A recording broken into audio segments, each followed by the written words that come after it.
So I started this business because I needed a place to drop off my dog Poppy, who hopefully you won't hear too much in the background today. She should probably be at dog drop. And I started it because I was actually trying to get some work done from home, but she needed a lot of care and attention. So I started going to a dog daycare local to me in Los Angeles as well. And I was faced with a lot of pain points on the human consumer side. Welcome, everyone, to another episode of the Seven Figure Journey podcast, where we bring real live business owners dealing with real things. They're sharing their lessons learned and they're sharing real challenges that they're going through in hopes to help all of you that are out there listening. We want to help as many seven figure business owners as possible as you grow through these fun and challenging stages in our businesses.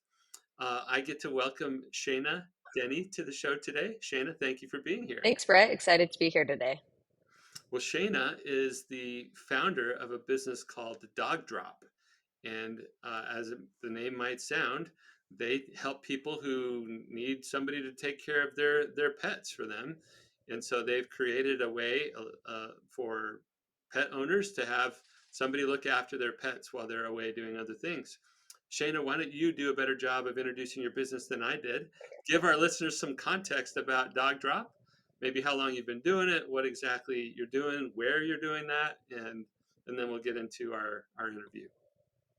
Yeah, sure. Well, it really is that simple. Dog Drop is a retail dog daycare business, and it's focused on convenience, flexibility, and tech. So people can actually just drop off their dogs, whether they need an hour or if they need all day care as well. So I started this business because I needed a place to drop off my dog Poppy, who hopefully you won't hear too much in the background today. She should probably be at dog drop.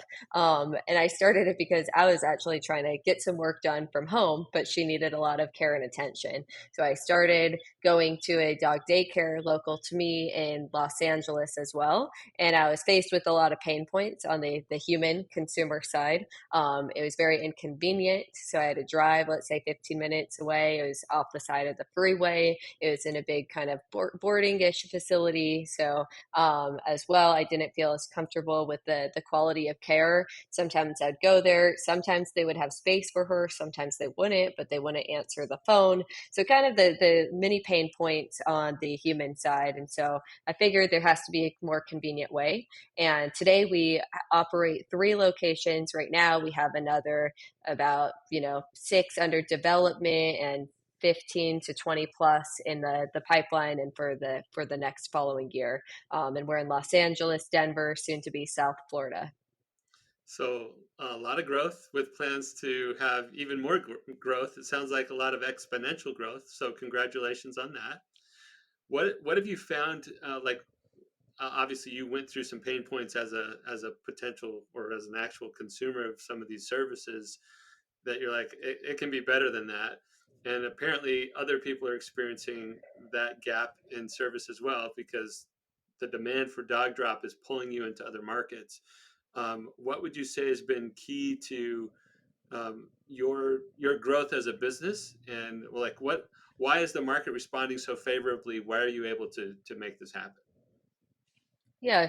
So I think first and foremost, I thought about building this brand really focused on the convenience and quality for the pet parents. So many pet parents or pet brands look specifically at the dog or whatever pet they're caring for, and they kind of overlook the person who's actually they're able to communicate with, which is the human, the dog parent. So I think that's one thing that really stands out about Dog Drop.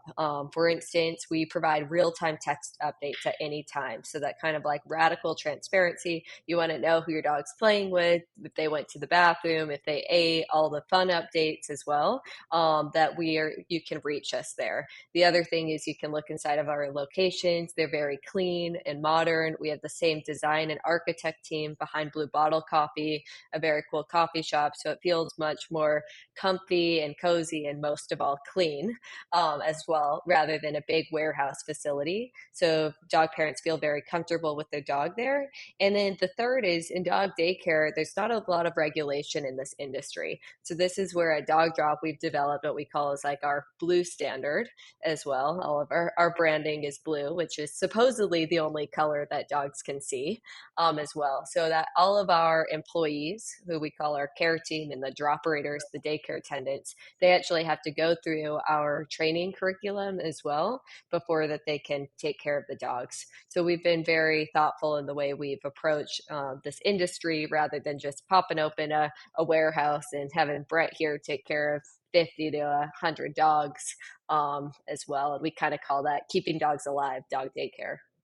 Yeah, yeah, and not something that many dog parents want to see for their loved one, right? Their beloved pet. Okay, so Shayna, this is really cool. How long have you guys been doing this at Dog Drop? We opened our first location in January 2020. Wow. So in the last 4 years, you just have really taken off. You've grown. Before the show, we were talking about how quickly you've grown, and then you just shared that you've got a number of locations in the works with an eye on many more after that. So you're Mhm. clearly looking to expand and to do so rapidly. Um, as you've grown so quickly over the last 4 years, you popped into that seven-figure mark, uh, grown through that 1 to 3 million. What has been key to your growth as a leader? Because you go from what I'll characterize as scrappy, gritty founder, entrepreneur, right, to now hopefully feeling more like a capable, confident business building CEO. That's quite a transition for a lot of people. I'd love for you to share a key lesson learned or a key idea that's really helped you to grow into the shoes that you now fill, and there are a lot of business owners out there trying to go through similar types of things. So what would you share to people that might be helpful? Yeah, I think also we have been patient. So we opened the first location as well, and then we focused on optimizing processes and systems. We built Dog Drop intentionally with scale at mind. So it wasn't sort of like, and I think there's probably a combination of business owners. They maybe stumbled upon operating a small business, and then they've seen great traction and are now looking to grow it. Whereas we're probably on the other side where we started this because we really envisioned a world where there can be a dog drop, every few blocks and very focused on convenient dog daycare. And it's a membership model where members could access any dog drop location. So we've been also patient. I've done everything myself, when we've opened the first location as well, working the location, taking care of the dogs. And I think that's probably what anyone listening to this has done, has probably worked every single role within the company. At one point, you're probably the only person doing it all as well. And then you're able to train someone under you or, even as a peer who then now you can trust to take on that responsibility. So I think it's okay to be patient until you feel like that you have the systems down and the right people in place to take that then for you to grow. And there's one thing that we always do. It's like a philosophy of like documentation as you go. So like anytime we want to create a new system, it can be as simple as like, hey, this is how we're going to optimize our end of day store cleaning process or checklist, is to document that while we're doing it. So now it's not just living in your head because right now you're the one doing it, but you can pass that off to your manager and soon your area uh, district manager and the next person. And if you wait 6 months or 12 months or 18 months later to once you're at the growth to pass it off, all of those small processes are very soon going to be a massive project for you to handle. Yeah, so you're documenting as you go with growth in mind and the idea that we do it now, then it's repeatable. And as we grow, we can just keep adding to the processes if we need to. But I love that. Scalable needs to be predictable, repeatable, especially, and we haven't gotten to this yet, but I don't imagine you're hiring, six-figure professionals necessarily to come in and do care or take care of these dogs. Maybe your store manager or your um, I don't know what you do. You call it a store? What do you call your locations? Yeah, we can have a store manager as well. Okay. So let's say you have a store manager. Maybe that person costs more than an hourly worker who's there helping out. But how do you, yeah, how do you get these other people involved in a way that is going to provide a consistent experience, and so the process documentation is key.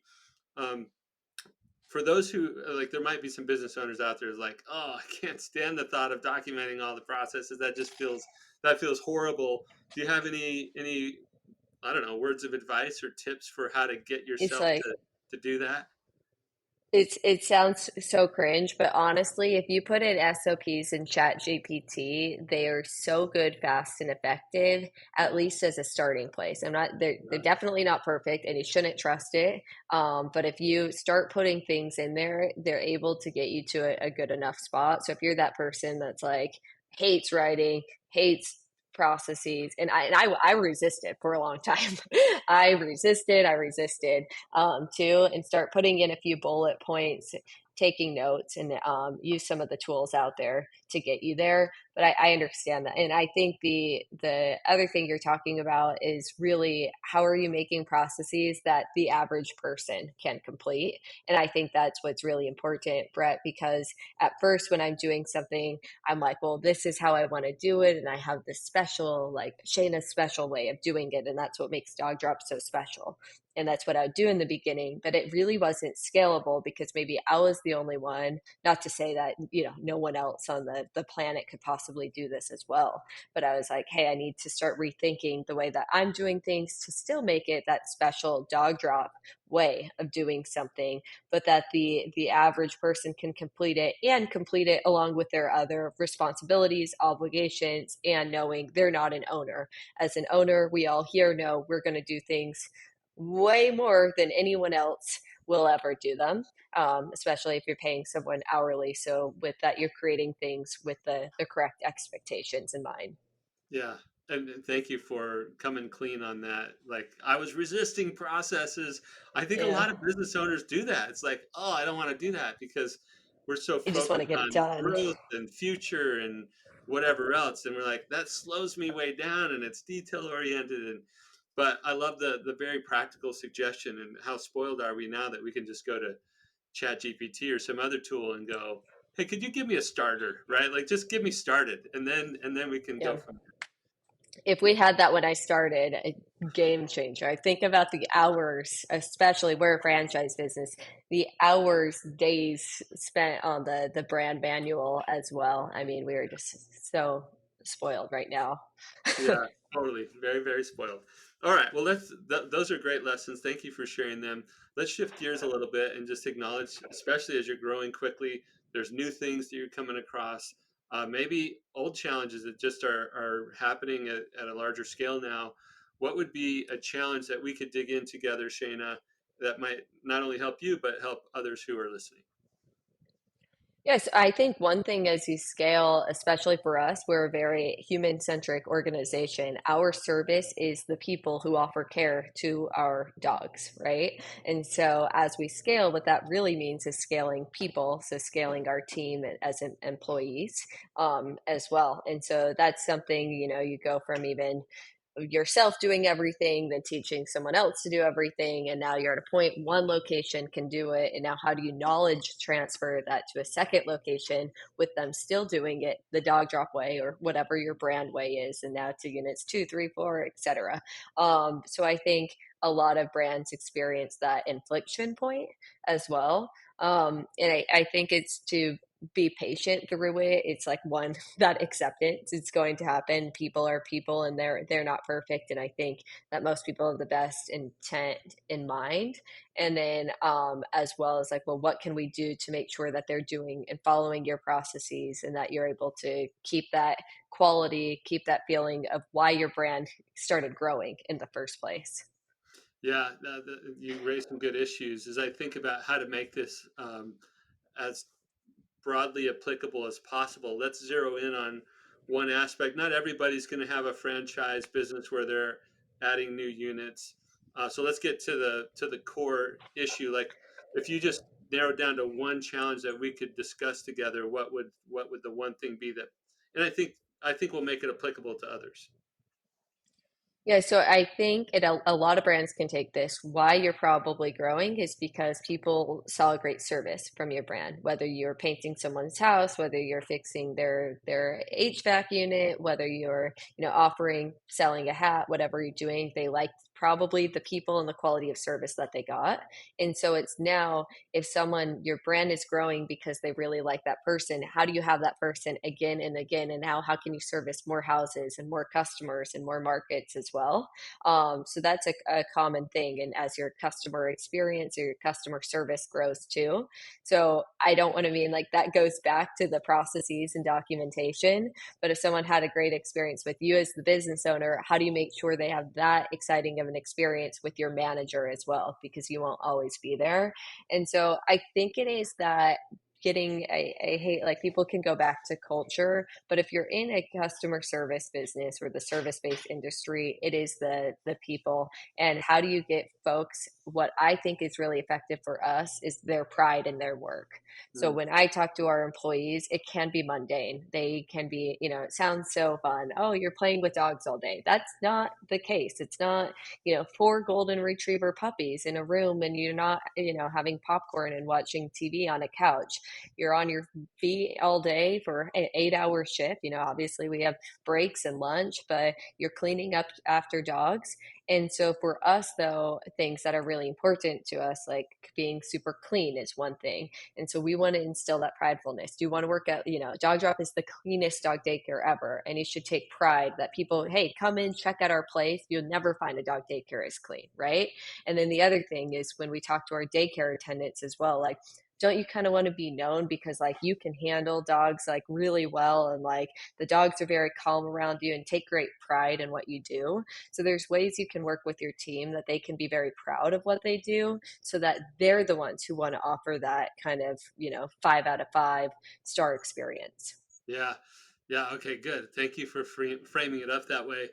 And it's funny that it kind of went back to the processes that you talked about. It's like, how do we have the process, but I think what you're talking about is just like we want to have predictable process, we sort of want to have clonable or like ideal team member profiles, right? And like how do we find, and they can look different, they can come from diverse backgrounds, but when it comes to the experience, when it comes to taking that pride of ownership, if you will, in that experience, how do we replicate the good ones? How do we make sure that we're getting great team members in there across all our units every time?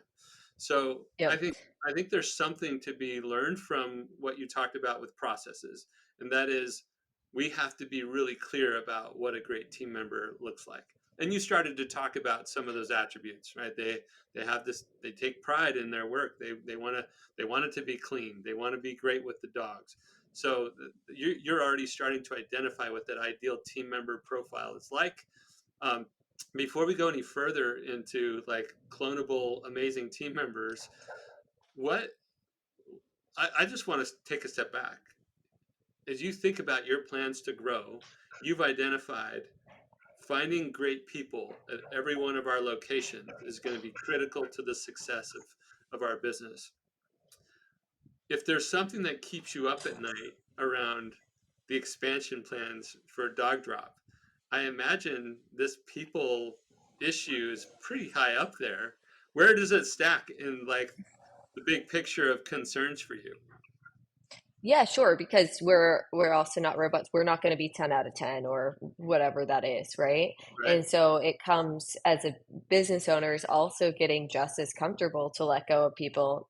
Everyone knows, you know, sooner than later as Yeah. well. I kind of have this internal motto that I say, and it's taken me a while. Like letting, as a CEO or business owner, the hardest thing is letting someone go as well. Even if I'm like, hey, they're not a great fit, and you can say all these excuses of they've been late, they called out, but you still have this thing. Like it's a horrible feeling, at least that I have as well. But I think inside, if I'm thinking about someone past 10 p.m. at night, I know in my gut they gotta go. RA players or even B players, I never think about after 10 p.m. And so, like the moment now, I have that thought, and I've never regretted having to come to work and having to let someone go as well. And so that's kind of like my gut feeling as well that has been a very effective thought. I've told that one to a few people and they're like, oh man, I thought of someone after 10 p.m. Next day I let them go. I never felt better too. So, What a great little litmus test. If I'm thinking about them when I shouldn't be thinking about them, that's the first sign. It's time to make a change here. This is not yep, working. Okay, so you talked a couple times about the dog drop way or your brand, the way of your brand, the culture. Um, I want to focus on that as we talk about how to create these team members that are essential to the success of the growth plans that you have. And thankfully, while you're a pioneer in the dog care space, you're not a pioneer in employing often young, less experienced people, right? And there are some brands who've done that really well. And so I think about I don't know, Chick-fil-A gets mentioned a lot yeah, in this space, right? It's like you know the experience you're going to get when you go to Chick-fil-A, and somehow they take this same talent pool that all the other brands have that don't have the amazing experience, and they somehow maintain this great predictable experience, and people keep coming back to. So how do they do that? I think first of all they start with not just a bunch of processes that are documented, which is key, but they also have their way clearly defined. And so, what is the dog drop way? And it sounded to me, if I'm listening well, that sense of pride needs to be part of it. Not, and I didn't hear you say anything about arrogance or ego or anything like that. I heard you talk about pride in how we're taking care of our customers and how we're yep, caring for the animals, right? Um, that sort of pride of ownership is something that's core to the dog drop way. And so, what you need to do, and what other business owners need to do if they want to create consistency in their team members, is get really clear of what that looks like behaviorally, so that when we go to interview, we can ask questions and attitudinally, I would say behaviorally and attitudinally. How do I ask questions that would give me some insight into whether or not they're going to have the mindset, attitude, and behaviors that I'm looking for that match the dog drop way. And so I would start with getting really clear on that. It sounds like you may already have a set of values well defined. Is that correct, Shayna? yeah. And we call that what we believe in, is what we call those values. Yeah, yeah, which is awesome. Yep, Yeah, what we believe in. Great. And to me, that's the foundation for doing this work at all. I mean, otherwise it's just a total gamble whether or not you hire and you just kind of do the churn and burn model of bring a bunch in. We know we're going to let go of some, but maybe we'll find some good ones along the way. yeah, And that's so expensive and so destructive to what you're trying to do with your team and your culture. That's way better to have the what we believe dog drop way that we can start with. Um, yep. Go ahead. I'd like Uh, for you to hear a little bit more about the dog drop way.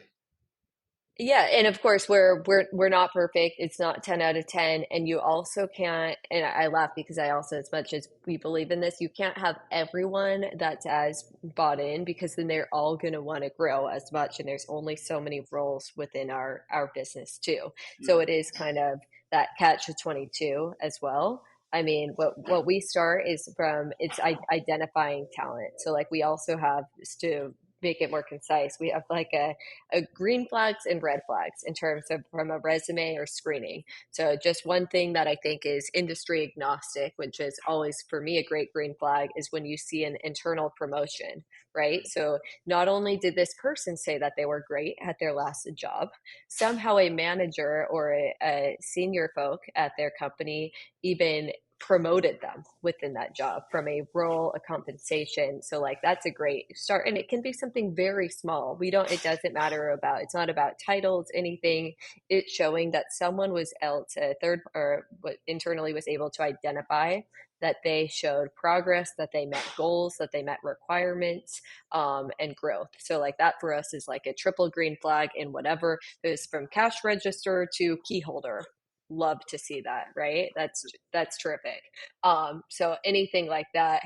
And then you get through, we're very clear on our new hire orientation is what we believe in. And if someone on the first day, a new hire, you can also, we've had people that probably after the first day, they're like, oh man, I didn't sign up for this. I just thought I was going to go to dog daycare and kind of sit, maybe be on my phone, and they're hearing all of our things and they're like, whoa, this is not what I signed up for.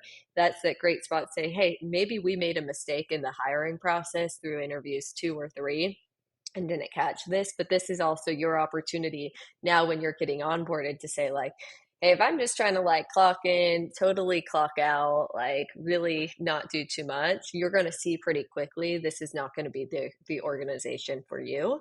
And that's another safeguard as well. So, and it depends because you get in real like business owners. We know if you need staff, you need staff.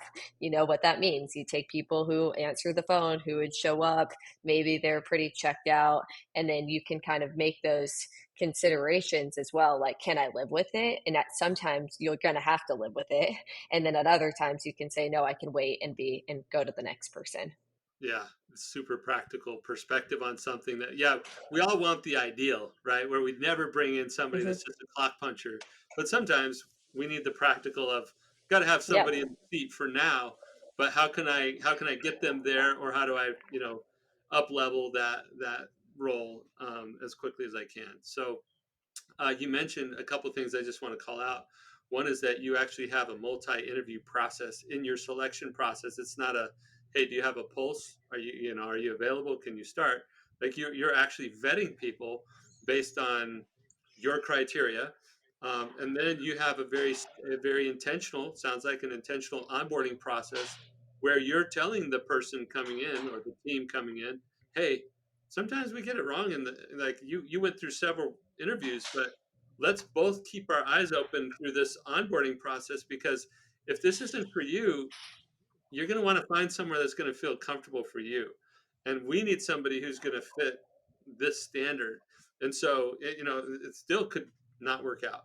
um, Yep. and that's not to threaten people, but just to acknowledge how important it is that we get it right, and it should be right for you and it should be right for us. So let's be open to the fact that the possibility that it might not be right.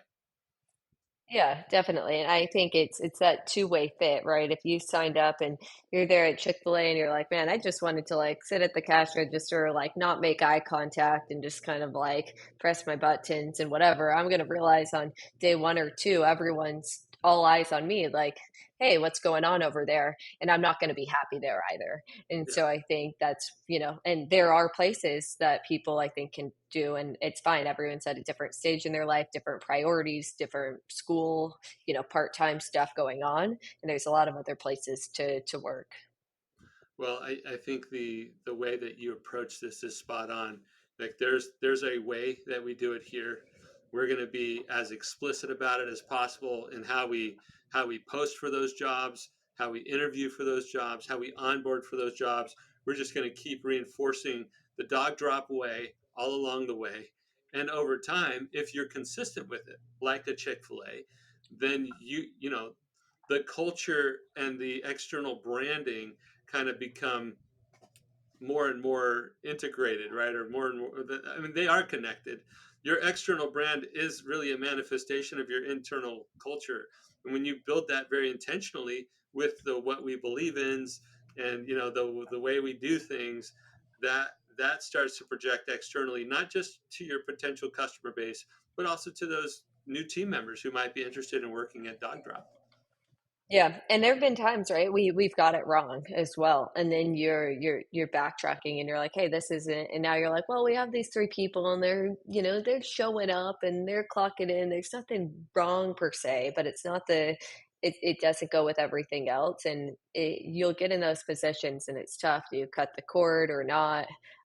Too. So you don't always have it right, and unless you're a massive brand. I'm sure even Chick-fil-A has problems still, but they're a great one that's been able to do it pretty dang consistently at many, many locations at scale. So I think we can keep striving.